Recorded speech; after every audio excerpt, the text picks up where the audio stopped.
One morning, second or third day, the days are a bit, confused. Second or third day, we heard a really loud bang, and we looked out the window, and there was a big gun, right by our block of flats. So we immediately went down to the basement. We're on the 10th floor, and so we ran down to the basement, and then after some time, they moved the gun to somewhere else, which was good. No, it wasn't Russian. I'm assuming it was Ukrainian army, but it could have been one of the splinter groups. I don't know. A couple of nights we spent going up to the flat, and then we'd hear, as they got closer, we would go back to. My wife's just telling me it was 3 nights. I can't remember. As the blast got closer, we then started to be ready, sleeping in our clothes on the bed.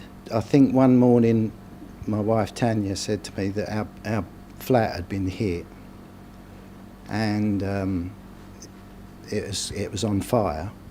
So that was it. We had what we'd carried down to the basement over several nights. The flat's completely gone, most of the blocks. On about day 4, my wife's mother lived in a different district, about maybe 2 kilometres away.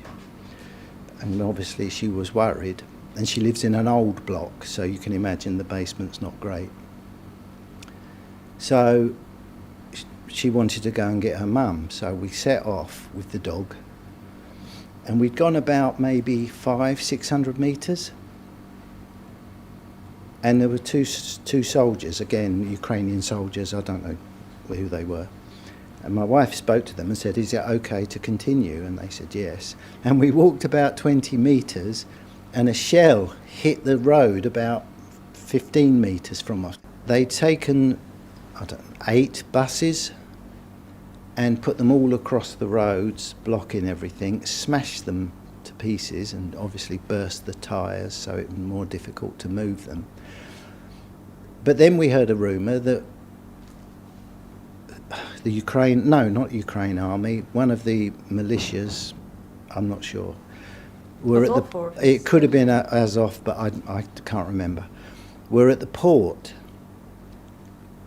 which was sort of 2 hour looking at the block, all these coaches the buses across the road, was directly behind us.